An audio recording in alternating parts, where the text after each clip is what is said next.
ఇవాళ మనము ఎండోమెట్రియోసిస్ గురించి కొన్ని వివరాలు తెలుసుకుందాం. హలో అండి. నేను డాక్టర్ నిర్మల, అవిరా ఫర్టిలిటీలో ఫర్టిలిటీ కన్సల్టెంట్‌ని.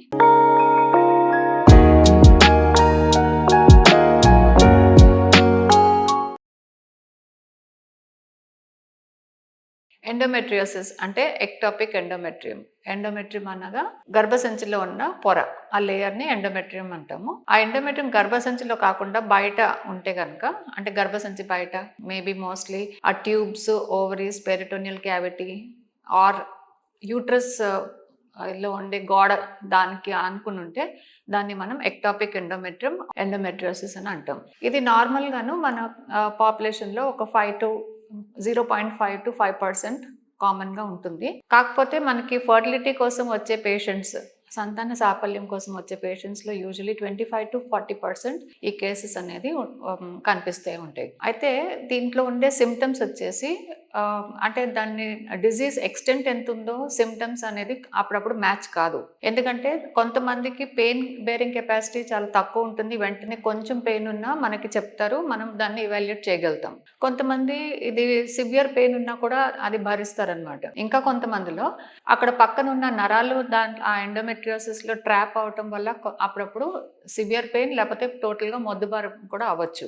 అందుకని మనము డిజీజ్ని ఇవాల్యుయేట్ చేసుకుంటానికి మీ డాక్టర్ గారు సాయం అనేది తప్పకుండా తీసుకోవాలన్నమాట. అయితే ఎండోమెట్రియోసిస్ మనకి ఫర్టిలిటీలో ఇది ఇవాల్యుయేట్ చేసే కొద్దీ మనం దాన్ని కనిపెట్టగలుగుతాము.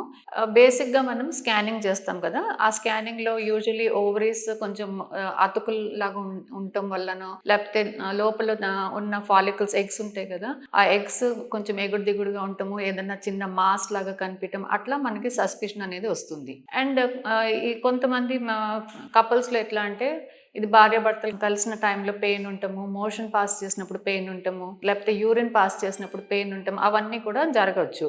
సో ఇవన్నీ ఇవాల్యుయేట్ చేసినప్పుడు మెయిన్ సిమ్టమ్ అనేది ఇన్ఫర్టిలిటీ ఉండొచ్చు, పెయిన్ ఉంటుంది కదా.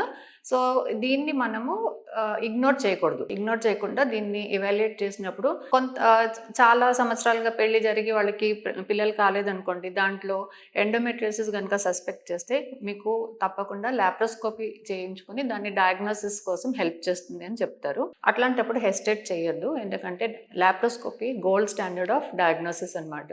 దీన్ని బట్టి ఏంటంటే ఎక్స్టెంట్ ఆఫ్ ఎండోమెట్రియోసిస్ అనేది తెలుస్తుంది. ఎండోమెట్రియోసిస్ అనేది డిఫరెంట్ కేటగిరీస్లో మనం డివైడ్ చేస్తాము. గ్రేడ్ 1 అంటే సర్ఫేస్ ఇంప్లాంట్స్ అని అంటాము. దీంట్లో జస్ట్ పౌడర్ బర్న్ ఎఫెక్ట్ లాగా కనిపిస్తుంది లాప్రోస్కోపీలో. సో ఇది మనకి స్కానింగ్ ద్వారా కనిపించదు. రెండోది వచ్చేసి గ్రేడ్ 2 అనేది ఓవేరియన్, అంటే ఎక్కువ శాతం ఎండోమెట్రియోసిస్ మనకి ఓవేరియన్ సర్ఫేస్ మీద కనిపిస్తుంది.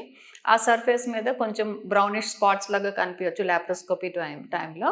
ఇది ఏంటంటే మెల్లగా అది తరచుగా ఇది ఎవ్రీ మంత్ సైకిల్తో పాటు మెల్లగా పెరుగుకుంటూ వచ్చి ఆ ఓవేరియన్ టిష్యూని ఇది ప్రెషర్తోని బ్లాక్ చేయొచ్చు అనమాట. సో ఓవేరియన్ కెపాసిటీ అనేది కొంతవరకు తగ్గొచ్చు, ఓవులేషన్ ఎఫెక్ట్ కూడా కొంచెం తగ్గుతుంది, ఎగ్ క్వాలిటీ తగ్గొచ్చు, ప్లస్ ఎగ్ రిలీజ్ అయిన తర్వాత ట్యూబ్ అండ్ ఓవేరియన్ రిలేషన్షిప్ పాడయ్యి అది కరెక్ట్గా ఆ ట్యూబ్లోకి వెళ్ళలేకపోతుంది ఎగ్. సో ఇవన్నిట్లో ఇది ఫర్టిలిటీని డిస్టర్బ్ చేస్తుంది. ఇవన్నీ మీకు అవగాహన ఉంటే మీరు తప్పకుండా ఎండోమెట్రియోసిస్ని గుర్తించి మీ డాక్టర్ గారు చెప్పిన సలహా పాటిస్తారని మీకు మళ్ళీ ఒకసారి చెప్తున్నాము. అయితే ఇప్పుడు ఎండోమెట్రియోసిస్ సపోజ్ డయాగ్నోస్ అయిందనుకోండి, ఇప్పుడు గ్రేడ్ 1, గ్రేడ్ 2 అనేది సింపుల్ ఎండోమెట్రియోసిస్ అని అనుకున్నాం కదా.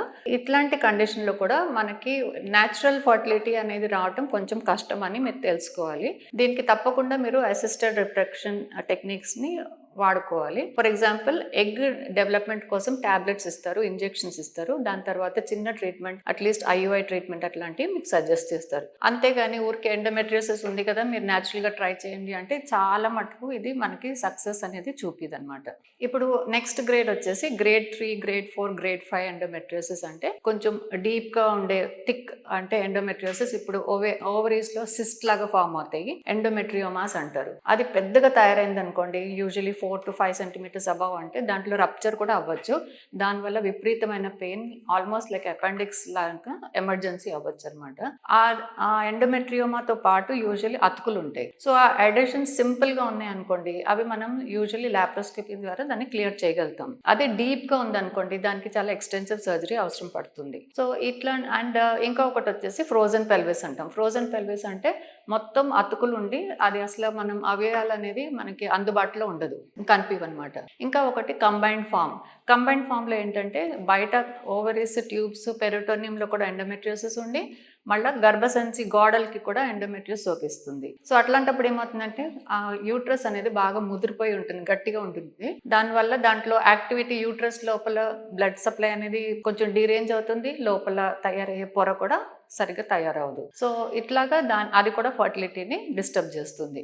గ్రేడ్ 3, గ్రేడ్ 4, గ్రేడ్ 5 ఎండోమెట్రియోసిస్ చెప్పాం కదండి. అట్లాంటి వాళ్ళకి తప్పకుండా మనము ఐవీఎఫ్ అనేది సజెస్ట్ చేస్తాం. ఐవీఎఫ్ కాస్ట్లీ ప్రొసీజర్ నిజమే, కానీ అది దానివల్లనే మీకు ఇది ప్రెగ్నెన్సీ అనేది అందుకునే ఛాన్సెస్ ఎక్కువ ఉంటాయి. ఎందుకంటే దీంట్లో ఓవేరియన్ టిష్యూ మనకి డ్యామేజ్ అయ్యి దాంట్లో ఉండే ఓవులేషన్ అంటే ప్రాపర్గా జరగదు. తర్వాత ఓవులేషన్ జరిగిన తర్వాత ఇందాక చెప్పినట్టు ట్యూబ్లోకి వెళ్ళదు. సో ఆ రిసెప్టివిటీ ఉండదు.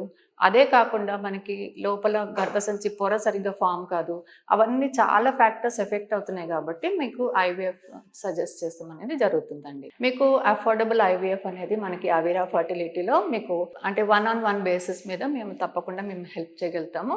So please consult. Thank you.